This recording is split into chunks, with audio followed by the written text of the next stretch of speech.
Canvas पर बनी paintings और पत्थरों की बनी मूर्तिकला या स्थापत्य में एक तरलता का अंतर तो होता ही है।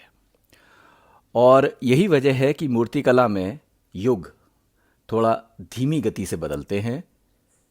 जब ऑगस्ट रोदा, हाँ वही रोदा जो द थिंकर के शिल्पकार हैं, जब उनके समकालीन चित्रकार अपने अपेक्षाकृत नए स्कूलों जैसे नेचुरलिज्म के पार जाकर आधुनिकता के लिए रास्ता बना रहे थे, तब रोदा साहब वस्तुतः अपने छेनी से प्राचीन क्लासिसिज्म की आदतों को छील छील कर निकाल रहे थे।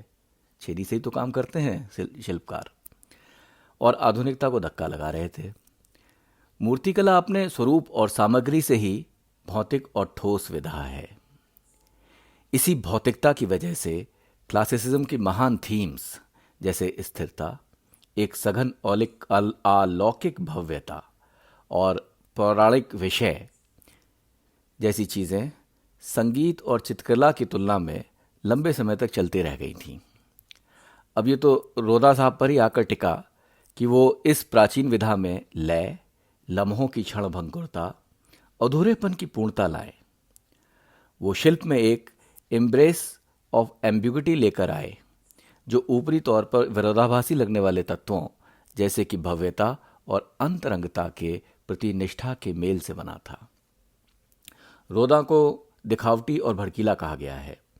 उनकी शोहरत 1970 में उनकी मृत्यु के बाद तेजी से नीचे गई, जब नई पीढ़ी के शिल्पकार, उनमें से तो कई उनके चेले थे, शिष्य थे, जैसे कि मैलियल, ब्रेनक्यूजी, बॉर्दोले, पॉम्पॉन इत्यादि, इन सब लोगों ने रोदा के उमड़ते इमोशंस और हाइपर डिटेलिंग की जगह पर आकार और अर्थ के दूसरे अप्रोच के साथ अपनी खुद की शैली ढूंढनी शुरू कर दी।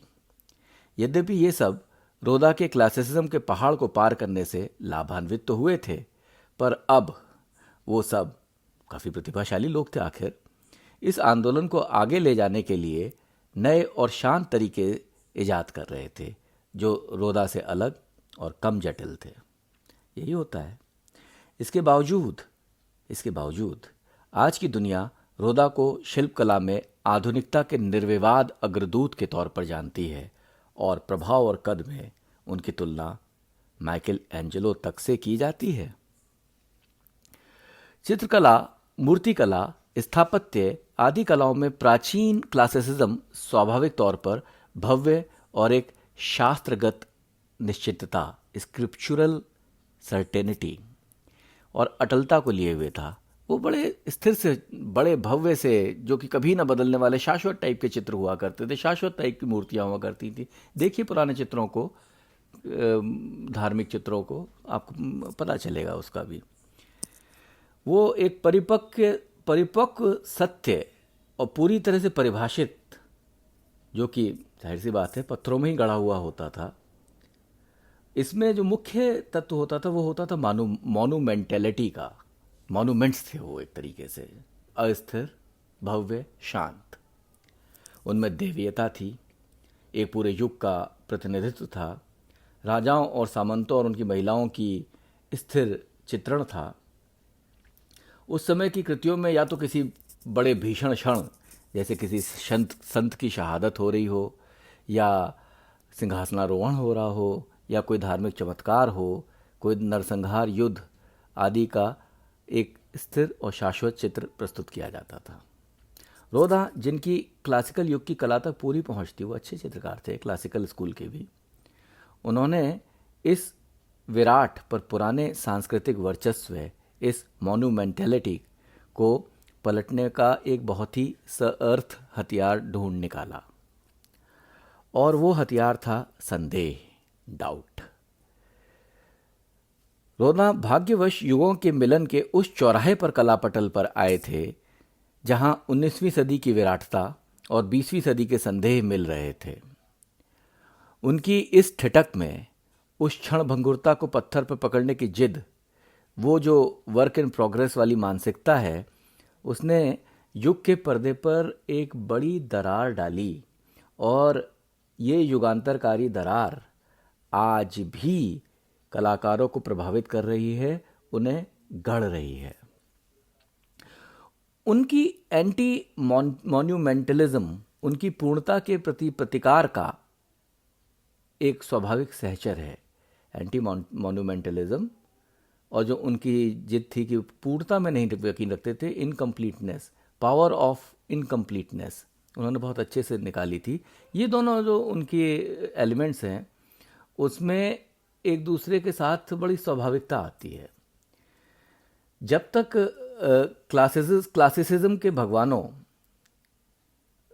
जैसे कि स्थिरता, पूर्णता, भव्यता, दैवीयता, इन सबको उनके पेडेस्टल से, उनके पायदान से नीचे नहीं उतारा जाता, तब तक कोई भी कला की कोई भी विधा आधुनिक युग में नहीं प्रवेश कर पाती है। वो कर ही कैसे सकती है, वो तो क्लासिसिज्म में ही रह जाएगी।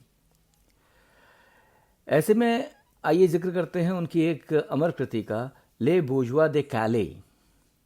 ये 6 व्यक्तियों की, जो कि कैले शहर के सबसे बड़े धनी और सम्मानित नागरिक थे, इन बूर्जुआ श्रेष्ठियों, सेठों ने, जब इनका शहर किंग एडवर्ड की सेना ने घेर लिया था और सारे नागरिकों का जीवन खतरे में पड़ गया था, तो इन 6 ने अपने आप को उस किंग एडवर्ड की सेना को प्रस्तुत किया कि आप हमारा कत्ल कर दीजिए, हमारी शहादत ले लीजिए और हमारे बाकी नागरिकों का जीवन बख्श दीजिए। अब सोचिए, अगर क्लासिकल युग है तो ये कितनी क्लासिकी संभावनाओं से भरा हुआ पल है। एक बड़ा सा नरसंहार होता हुआ नजर आता है उसमें, या झुक करके किसी बड़ी सेना के सामने 6 बड़े लोग समर्पण कर रहे होते।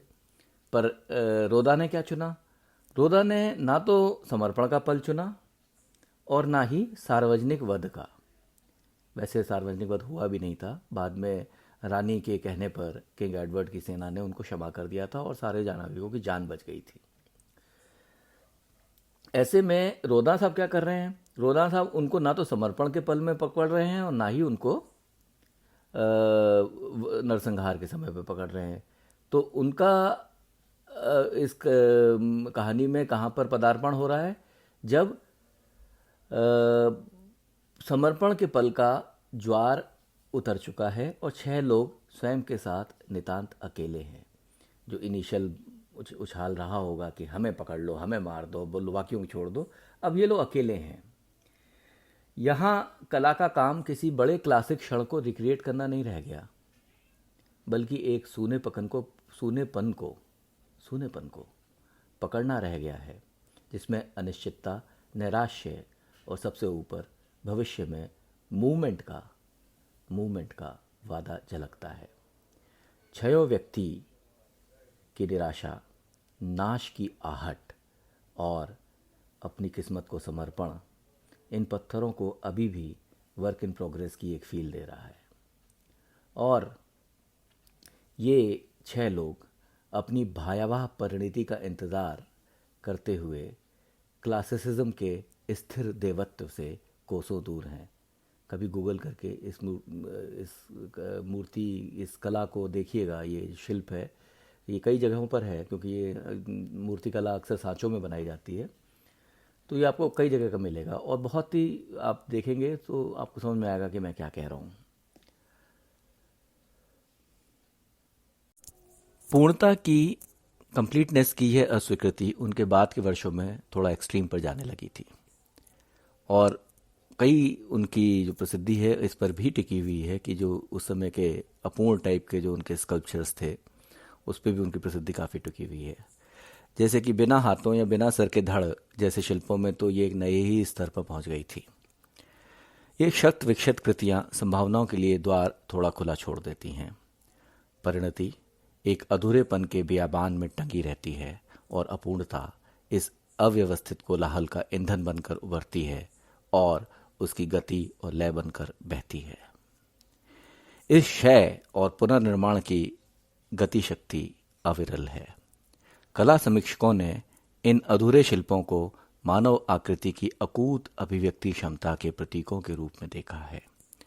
टाइम मैगजीन के प्रख्यात समीक्षक रॉबर्ट ह्यूज लिखते हैं, उनका अधूरी मानवाकृति, शीर्ष विहीन पुरुष, आयरिस का अधूरा शरीर इत्यादि अधूरेपन की परंपरागत अभिव्यक्तियां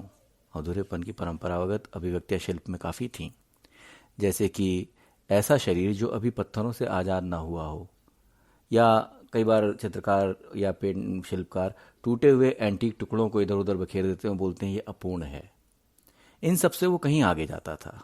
रोदा कम होते जाने, तराश कर छिलते जाने की शक्ति का एक जोरदार दावा पेश करते हैं। ये मानव शरीर, जो ये कृतियां हैं, मानव शरीर की अभिव्यक्ति क्षमता का सशक्त प्रदर्शन है, जो कि इतनी सघन है, ये शक्ति अभिव्यक्ति क्षमता इतनी सघन है कि सर जैसे भावना के आईने, क्योंकि सारी भावनाएं व्यक्त कहाँ से होती हैं, चेहरे से, सर से, और उसके ना होने के बावजूद भी इस शक्ति में, रोदा के शिल्पों में जरा भी कमी नहीं आती है। ये बहुत बड़ी बात कही है रॉबर्ट ह्यूज ने। ये अधूरापन गति का निसंदेह संवाहक है, और ये गतिमान ऊर्जा क्लासिसिज्म के भव्य स्थिरता से एक बहुत बड़ी दूरी की द्योतक है। उनकी कृतियां जैसे कि iris, messenger of the gods, या वॉकिंग मैन का अधूरा असमंजस, और रोडा की विशिष्ट शिल्पगत मांसलता पत्थर और कांसे में एक गति का आभास देता है, टेंशन पैदा कर देता है। इस गति के आभास में, इस टेंशन में उनकी अपूर्ण की सत्ता मूर्तिकला की भाषा की समझ भी दिखाती है, और उसको बहुत उपयोगी तरीके से पलटने की, सबवर्ट करने की अपार संभावनाएं भी जगाती है। वो शिल्प से बेहद सृजनात्मक खेल सा खेलते महसूस होते हैं। जहां उनकी आकृतियों की अपूर्ण आयामों से खेलने की क्षमता पिकासो की याद दिलाती है, वहां यह भी कहना होगा कि उनकी असली कर्मभूमि शिल्प की सतह थी, खाल थी, मांस था, ज्यादा गहराई से देखा जाए तो मांसलता थी। रोडा कहते हैं कि एक सच्चे कलाकार के लिए संसार में सब कुछ सुंदर है, क्योंकि उसके पास वो नज़र है जो निर्भय स्वीकार करने की क्षमता है, जो हर सच के बाहरी स्वरूप में उसकी आंतरिक सुंदरता को देख ही लेती है। यहाँ रोदा ब्रिटिश पेंटर लुशियन फ्रॉइड के काफ़ी नज़दीक आते हैं। ये सिगमंड फ्रॉइड के पोते थे और गजब के पेंटर थे। इनको भी देखिएगा, मैंने अपने ब्लॉग में लिखा है इनके बारे में। लुशियन फ्रॉइड के काफ़ी करीब थे, जिनके लिए हाड़ मांस संवेदन का ढेर या माउंड ऑफ फीलिंग्स है। ये बोलती मांसलता फ्रॉइड और रोदा, जो मांसलता है आप देखिएगा फ्रॉइड की पेंटिंग्स और रोदा की जो बात की मूर्तियां हैं, बहुत उनकी मांसलता बोलती है। और ये बोलती मांसलता फ्रॉइड और रोदा दोनों में सेक्स को लेकर एक खुलापन पैदा करती है। जैसे फ्रॉइड की मांसलता निरंतर रंग के उपयोग से निकलती है। आप पाएंगे कि वो स्किन का टोन निकालने के लिए खूब रंग लगाते जाते हैं, पहाड़ क्रिएट करते जाते हैं, तभी इसे माउंट्स ऑफ फीलिंग्स कहा गया है, और उसमें से निकालते हैं। तो वो बहुत काम करते हैं। रोदा भी बहुत काम करते हैं। उनकी जो मांसलता है वो भी बहुत मेहनत से निकलती है, देखने में ही अपूर्ण लगती है वो। तो रोडा की मांसलता भी उनकी सबसे मेहनत से पूरी की गई अधूरी अभिव्यक्ति से ही निकलती है। Iris the messenger of God की खुली कामुकता उसके नंगेपन से ना होकर उसकी सतहों के खुरदरेपन में सांस लेती है। Iris the messenger of God की खुली कामुकता उसके नंगेपन में ना होकर उसकी सतहों के खुरदुरेपन में सांस लेती है। रोदा ने अपने शिल्प में बेहद असली शारीरिक सतह त्वचा प्राप्त की थी। उनके बारे में कहा गया है, किसी बड़े आदमी ने बहुत भावुक आकलन किया है उनकी एक मूर्ति के बारे में। उसने जब उसे देखा तो उसने कहा, यह वास्तव में मांस है, दिस इज एक्चुअली फ्लैश। आप सोचेंगे कि यह चुंबन और दुलार से बना है। आप लगभग उम्मीद करते हैं जब इस शरीर को हम छुएंगे तो हम इसे गर्म पाएंगे। ये उनकी मूर्तियों के बारे में कहा गया है। मांस की ये गर्माहट, क्लासिकवाद जो आदर्श सतहों त्वचा और आकृति, क्लासिकवाद को देखिए, वो संगमरमरी होता है, पूरा संगमरमरी, पूरी तरह से आदर्श, ब्लेमिश फ्री। तो उस क्लासिकवाद जो कि आदर्श सतहों का प्रतिपादन करता है, उसके प्रतिकार का एक स्पष्ट संकेतक है, सिग्निफायर है। और एरोटिसिज्म को लेकर वो अक्सर सनसनीखेज की हद तक तक बदनाम है। उनको कई बार कहा जाता है कि वो लाइन पार भी कर गए हैं। उनकी मूल प्रवृत्तियों को उसके सबसे उनका क्या गोल क्या था उनका उनका गोल था कि जो मनुष्य की सबसे आदिम प्रवृत्ति है, सबसे मूल प्रवृत्ति है, जो उसके सबसे जंगली स्वरूप में उसे पकड़ने का जो उनका लक्ष्य था, वही उनकी कला थी। तो वो उनकी मूल प्रवृत्तियों को उसके सबसे आदिम स्वरूप में पकड़ने की कोशिशों ने कई बार उन्हें अपने मॉडल्स के शोषक का दर्जा भी दिलाया है। कई बार मॉडल से बहुत बदतमीजी कर जाते थे, बहुत लोगों को बुरा लगता था कि ये अश्लीलता की हद तक उन्हें तंग कर रहे हैं। पर अब कलाकारों का क्या कहा जाए साहब, पुराने ज़माने भी थे। रोदा की कला में कोई भी विजुअल समझौता संभव नहीं था। शायद ये इसलिए भी था कि वो समझौता करने को तैयार ही नहीं थे। जो चीज़ वो पकड़ना चाह रहे थे वो चीज़ शायद अश्लील होकर ही निकल सकती थी उनके लिए। और वो खुद भी कहते हैं कि विजुअल समझौता मेरे लिए संभव नहीं है, और वो अपने न्यूड शिल्पों में स्टेज इफेक्ट भी नहीं आने देना चाहते थे। और कहते थे, मुझे पता है कि मेरी ड्राइंग में इतनी तीक्ष्णता कैसे है, इतनी गर्मी कैसे है। मेरा जो तरीका है उसमें मैं प्रकृति और कैनवस के बीच में कुछ नहीं आने देता, ना तो तार्किकता और ना ही प्रतिभा। ये सोचो कि मेरी प्रतिभा में उस रियलिटी के बीच में आ जाएगी जो कि उतरना है मूर्ति में या कैनवस पे, वो भी मैं नहीं होने देता हूँ। बस मैं खुद को खुला छोड़ देता हूँ। ऐसे कई लोग हैं, पिकासो, मतीज और गोया। इन महान चित्रकारों की तरह रोदा, जो कि एक शिल्पकार मूर्तिकार थे, एक तूफानी आदिम नैसर्गिक प्रतिभा थे, जहाँ प्रतिभा मात्र अपनी सर्वव्यापकता से सब कुछ ढक देती है और एक युगांतरकारी उत्कृष्टता को एक आदत और रोजमर्रा बना देती है। रोदा एक निर्विवाद मास्टर है। उनका शिल्प कला मूर्ति कला को क्लासिकवाद की अजय लगने वाली बाधा के पार ले जाना एक महान भागीरथ सफलता है। बहुत बहुत धन्यवाद।